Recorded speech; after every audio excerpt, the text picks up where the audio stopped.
What's up, guys? This is Bulvar the Fell-Handed, and today we are on Westfield Rain. Standard battle. The greens have taken the southwestern spawn and the reds have taken the northeastern spawn. Today I am in an IS-6 Soviet Tier 8 premium tank.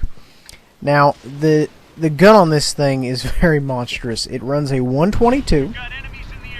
Your penetration on this tank is going to be 175 approximately with armor-piercing rounds. That's your standard ammunition. It will go up to 217 if you are running APCR. So the downside of that is you don't get a very good ROI, return on investment, with APCR. You don't really get that much more penetration.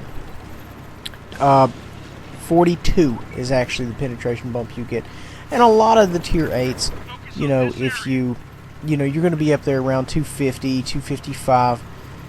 So it just, you're not going to be having, absolutely awesome penetration. Now the alpha is very good on this tank. It is 390. I think it's funny we're passing a medium tank.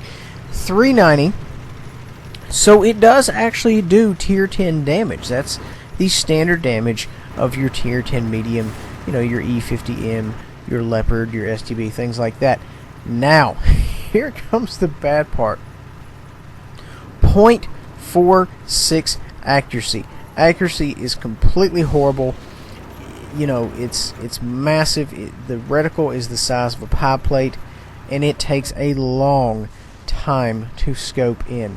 The aim time on this bad boy is 3.4 seconds. So if you are a fan of big derpy tanks that are slow moving, this would be the way for you. Now the good part about this tank, it's not all bad. This tank has very good mobility for a heavy tank. It's not fantastic, but I would consider it above average. Now the armor, this tank is extremely crunchy, very tough to pin. It's kind of the situation where you need to aim all your shots in on this tank because you never know when you're going to bounce. Perhaps we will do a weak spot guide on this vehicle in the future at some point, but for now we're just going to get a little hands-on experience on it. Very, very tough tank, and I have found in the past, if you can get this bad boy hull down, you are essentially in business. And it's much akin to the IS-7. It's got the compound angle places, armor pieces on the front. So, and the rear end of it is also extremely sloped like your traditional IS-7. Downside, not a lot of gun depression. That is typical of most of your Soviet tanks. So as you can see right here, the particular location I'm at is kind of giving me grief because I can't really get out of here. I don't really have enough crew skills to get my repair up, so I'm kind of stuck. I don't want to use my repair kit. I want to save it, so I'm kind of in a pickle. I am shooting APCR, although, it does not give you a super big bump as far as penetration, as I discussed earlier. Getting some assisted damage, which is kind of funny for a derpy heavy. And this is a very solid tank. I would almost say, as far as tough tanks, it probably exceeds the Super Pershing, because the Super Pershing has obvious weak spots, as we've all seen. This tank, not so much. If you can get a shot at the lower plate at a certain angle, you're in business. If not, you're just, you're going to be peeing in the wind, so to speak. It's not going to happen for you. Accuracy, of course, at 0.46 is just not happening at range. Every now and again we get lucky, but for the most part it's just not going to connect. It's kind of like the Type 59 with 0.39 accuracy and 2.9 aim time. It's just, it has to be a tank that just sits there and scopes in very, very good, for a while.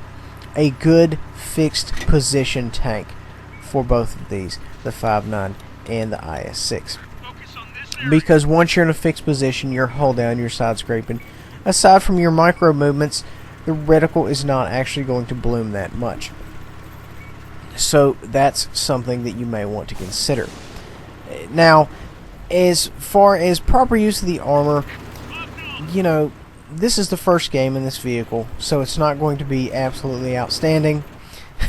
But we understand the basic concepts of heavy tankery, and that's exactly what we're doing. We're doing heavy tank stuff, like, for example, trying to defend the cap, which seems to be overran with Reds at this point. But, you know, in general, though, the AP rounds on this tank, aside from being a little low in the penetration, are extremely cheap. You can make a lot of good money with this vehicle, as long as, you know, you play smart. Don't put a lot of expensive equipment on here, or not equipment, but supplies, consumables. But at any rate, I mean, if you do well, you could, you know, still make money. It just, you know, it just depends. This is the type of tank that cannot respond quickly to, you know, battlefield stimuli, for example. You know, if I was, say for example, another few hundred meters away from the cap, it would more or less be a done deal. Nobody would be here to defend it. And I don't mean that in generality. There's a lot of heavy tanks out there, for example the FCM-50T, that can respond quickly. And so I don't want to just say, hey, if you're in a heavy tank, you know, you better just camp the base or else you're never going to make it back there. No, not necessarily. Because there are a number of heavy tanks out there that are built for speed. AMX-50B is for one.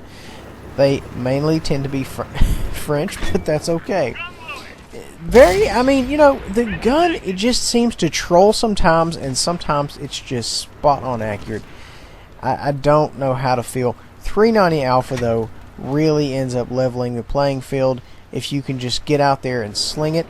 Also, this tank does have preferential matchmaking, which means it's only going to see 9s max. I think it could probably actually do pretty decent in a tier 10 lobby. First game in the IS-6, and it is a very, very solid tank. We ended up pulling 3557 block 780. Guys, I really hope you enjoyed. Please remember to like, subscribe, and share. We'll see you next time.